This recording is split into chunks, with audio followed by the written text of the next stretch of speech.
would not get this watch from a Patek Philippe AD. And look at this, guys. 2024 for 22,995. Absolute incredible find. Just been thinking about the experience at the only Rolex AD in Chester. You just got to think every single watch is weightless on a steel, and it's a no-brainer, guys. Don't waste your time going to a Rolex AD in Chester when you're going to get told nothing is available, everything is weightless, and it's just as easy go and buy the watch on the grey market. I'm going to just give you one comparison. In the window they had a Polar Explorer, one of my favourite watches. You can buy that watch for less than MSRP from a grey market dealer, and yet that watch is weightless. You can buy the Rolex Daytona on CPO scheme from that Rolex AD, the older one, for £27,000. When I bought it on the grey market 2 months ago from Watches of the Vale for just under 21,000, and I got the latest version, a watch you will never get.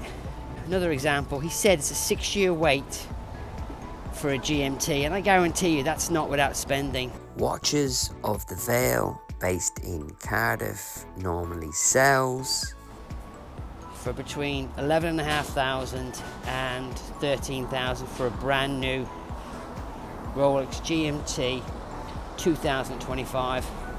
A watch that you'll probably never get from an AD. And you got to think, by the time you get it from the AD, how many price increases is that in 6 years?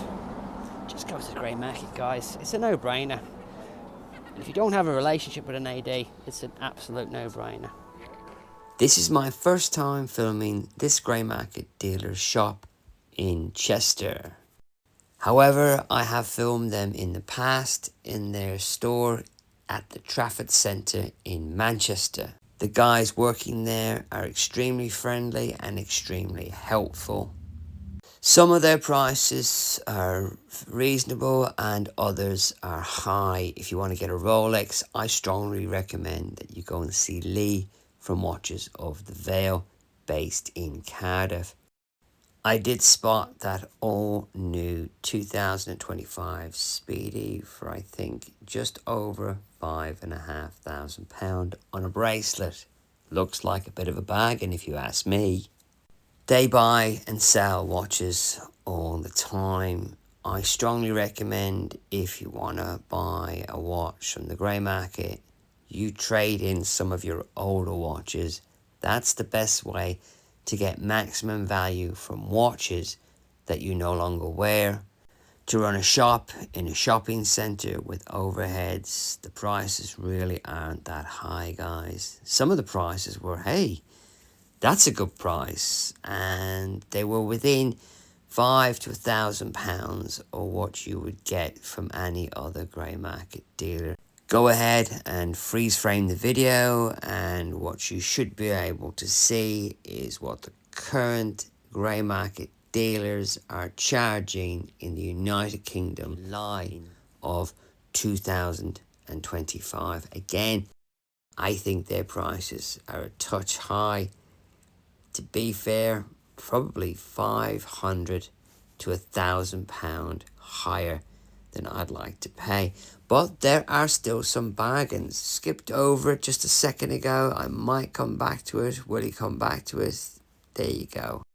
Look at that Explorer 2 at £7,695. It's a 2022, and that's not a bad price. That's £1,000 less than current MSRP, guys. I was chatting with the guys in there, extremely helpful, extremely friendly. I got the impression they were willing to do a deal. Go in there and ask for a cheeky Brenny discount. They mentioned this monstrosity. Yeah, anybody that bought that watch as an investment, you better hold that watch for a very long time. If you wanted to buy this watch from a Patek Philippe AD, forget it, guys. This is a Calatrava, but it's also an automatic. It's a sports Patek Philippe watch selling for pennies on the dollar. You would not get this watch from a Patek Philippe AD. And look at this, guys. 2024 for 22,995. Absolute incredible find.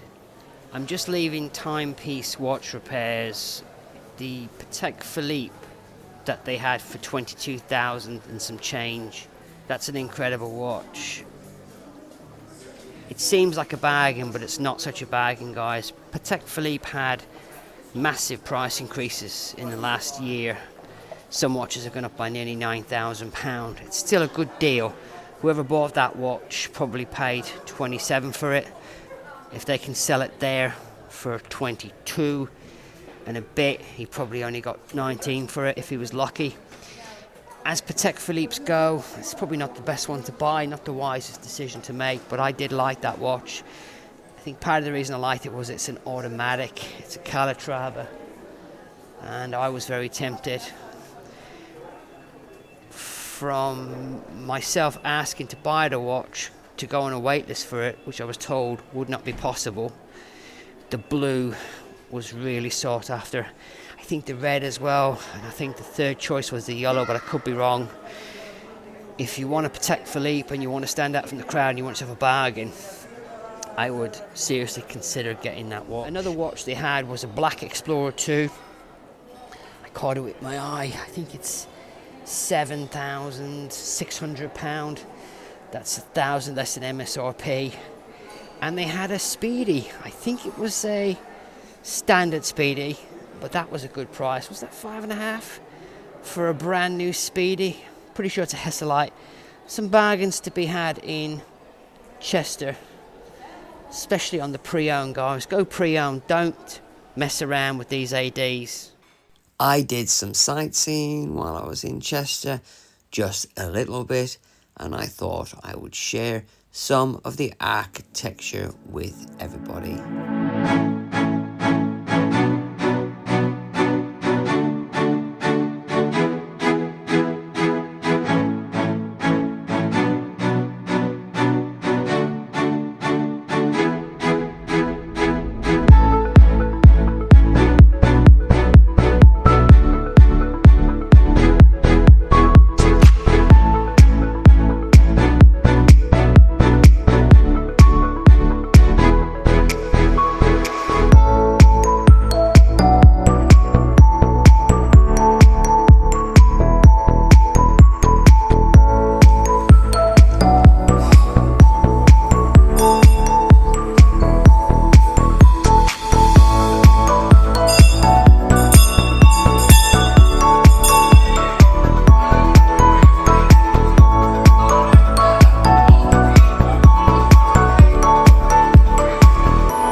Cheeky stop in at another grey market dealer stroke jewellery shop, and there you have an older Paul Newman, absolutely stunning watch. Some other slightly older Rolexes. I popped in and I asked one of the people working there, do you have any bargains that I can impart to my subscribers?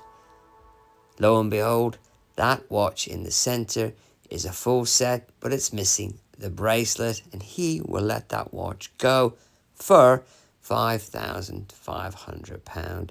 Just pop in and tell him Brenny sent you. He also has some IWCs and some Cartiers. I did say to him, how come you don't have any prices for your watches? And he said, well, the market fluctuates daily. And I thought to myself, what a load of tosh. Full disclosure, I have not examined that watch myself. If I was buying that watch and I wanted to get a replacement bracelet, just giving you a heads up, a steel bracelet of that era is £1,100. You need to factor that in to the purchase price. The more and more I think about it, if you want a Rolex in 2025, I just wouldn't mess around, guys. I would just go to the grey market. They keep coming down in price, and the more they come down in price, the more it makes sense just to go and buy one on the grey market and stop messing around. I don't know who's buying all these Rolexes, but people are still buying them and still wanting them.